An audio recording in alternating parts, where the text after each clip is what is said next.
கற்றுக்கிட்டேன் அந்த காலத்தில். அதனால தான் இவரோட குரூப்னு ஆர்டர் பண்ணலாம் என்னுடைய குழந்தைங்களுக்கு அப்படிலாம் முடிவு பண்ணேன். ஒரு சின்ன விஷயம் தான் சொல்ல போகிறேன். தேசிய கொடி ஏற்றுனா யாரெல்லாம் சல்யூட் அடிப்பீங்க, எழுதிப்பீங்க எல்லாருமே தானே. அந்த தேசிய கொடியை ஷோல்டர் மேலே ஒருத்தன் உயிரோடு இருக்கும்போது போச்சுன்னா அவன் வந்து ஸ்போர்ட்ஸ் மேலே இருந்தால் மட்டும்தான் முடியும்.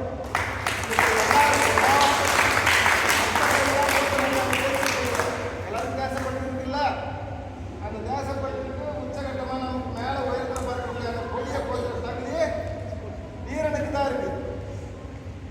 சரியா? அப்போ அந்த வீரர்களை நாம் உருவாக்கிட்டோமா, அந்த அந்த பாதையை நம்ம அதிகரிச்சோம்னா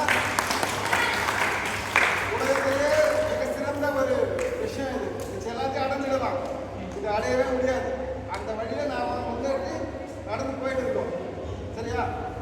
எல்லாரையும் வருக வருக நான் வரவேற்கிறேன். நன்றி.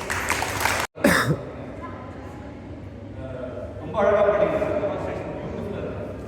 நான் வந்து கோவிந்த் சார் நீங்கள் சொல்லும்போது எங்கள் பசங்களை வந்து பார்த்துட்டேன். அவனை வந்து நீங்கள் பண்ண முடியும்னா வந்து சார் சத்தியமாக பண்ண முடியாது சார்.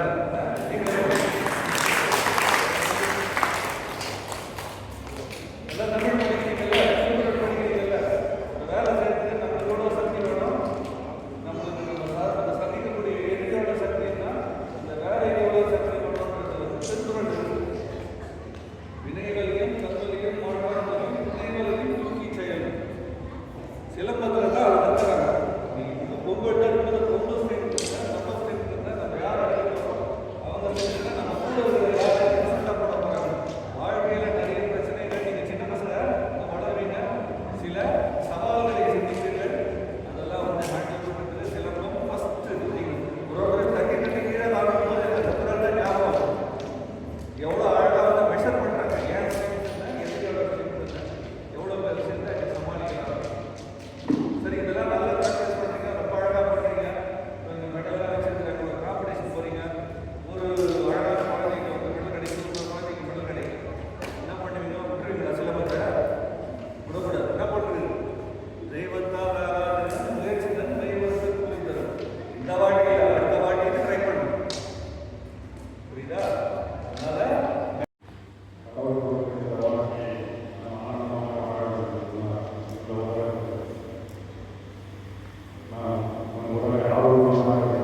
விடவில்லை.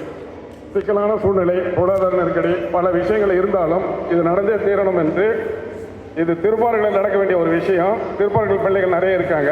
ஆனால் அந்த பேரண்ட்ஸுக்கு யாரும் வந்து ஒத்துழைக்காததுனால இங்கே அவர் வர வச்சு இங்கே செய்கிறாரு. இந்த சூழ்நிலை அவர் பண்ணும்போது அவர் சிறு வயதிலிருந்து 18 வயசில் வேலைக்கு சேர்ந்தார் நினைக்கிறார் அவர் ஏர்ஃபோர்ஸில். அப்போ 12,000 தான் சம்பளம் அவருக்கு அப்போ ஆரம்ப கட்டத்தில். அப்போ இருந்தபோதே அவர் வாங்கிய சம்பளத்தின் பெரும்பகுதியே திருப்பார்கடல் கிராமத்தில் இருக்கக்கூடிய பிள்ளைகளின் படிப்பு செலவுக்காகவும் திருப்பார்கடலில் இருக்கக்கூடிய ஏழை பெண்களுடைய திருமணத்திற்காகவும் செலவழித்தவர் தான் அவர். இன்று வரையில் அவர் தனக்கென்று எதையும் சேர்த்துக் கொள்ளாதவர், அவருக்கென்று எந்த சொத்தையும் வைத்துவில்லை. ஆனால் அவருக்கு அன்பான அழகான மனைவி, ஆரோக்கியமான 2 பிள்ளைகள், நல்ல முத்துக்கள் மாதிரி 2 பிள்ளைகள் இருக்காங்க. அதுதான் அவருடைய சொத்துக்கள். அந்த அளவுக்கு வந்து அவர் வந்து டெடிகேட்டிவ் பண்ணி அவர் ஏர்ஃபோர்ஸில் வாலண்டியர் ரிட்டையர்மெண்ட் வாங்கி வந்துட்டால 20 வருஷம் சர்வீஸ் வாங்கிட்டு வந்துட்டு இன்றைக்கு நான் எந்தவித கைமாறும் பெறாமல் இப்படி ஒரு பிள்ளைகளை உருவாக்கி காட்டுவேன் என்ற லட்சியத்தோடு பல வருடங்களுக்கு முன்னாடி ஆரம்பித்து இன்னைக்கு இந்த நிகழ்ச்சியை வந்து இவ்வளோ பிள்ளைகளை உருவாக்கி காட்டியிருக்காரு. சார் சொன்னார், சார் நான் கூட கடமை தவறிட்டேன், ஆனால் என் தம்பி இவ்வளோ பிள்ளைகளை உருவாக்கி காட்டியிருக்கார். இதுதான் வந்து திரு லோகன் அவர்களுடைய குணாதிசயம். அப்படி நடக்கின்ற இந்த பாராட்டு விழாவிற்கு தலைமை தாங்கும்போது திரு ராஜசேகர் சார், சிறப்பு விருந்தினர் கௌரி சங்கர் சார், இது அத்தனை பேரும் இதுக்கு அத்தனையும் ஒத்துழைத்தவர். ஒன்றும் இல்லை, இப்போ எப்படி இங்கே வந்தது தெரியாது சத்தியமூர்த்தி சார். சார் எங்கள் பேட்மிண்டன் ஆடலன்னு வரேன் சார், எப்படி சார் அப்படின்னு கேட்டார். நான் ஃபீஸர் ஸ்ட்ரக்சர்லாம் சொன்னேன்.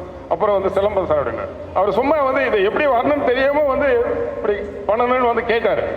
அப்புறம் தான் தெரியுது அவர் வந்து பெரிய அகாடமி நடத்துறாரு, சிலம்பம் நடத்துறாரு, கிளாஸ் நடத்துறாரு. 100-200 பிள்ளைகளுக்கு அங்கே ஓப்பன் ஏரியாவில் வச்சு பண்ணாரு. இங்கே வச்சு பண்ணால் நல்லா இருக்குமே சார் அப்படின்னு சொன்னார். பண்ணுங்க சார் தான் சொன்னோம். அவரை பயன்படுத்தி கிராமத்தில் முசிறியில் திருப்பார்கடலில் முருகன் சார் ஒய்ஃப் வந்திருக்காங்கன்னு நினைக்கிறேன். வணக்கம் மேடம். இல்லை, அவங்களுடைய முயற்சியில் அந்த பள்ளிக்கூடத்திற்கு சென்று இந்த பயிற்சியை கொடுத்து பல பிள்ளைகளை உருவாக்கின்றார். அந்த பாராட்டம் திருமதி முருகன் அவர்களை சாரும். அவர்கள் வந்து இந்த மாதிரி வந்து பல பேருடைய ஒத்துழைப்பினால்தான் இந்த நிகழ்ச்சிகள் வந்து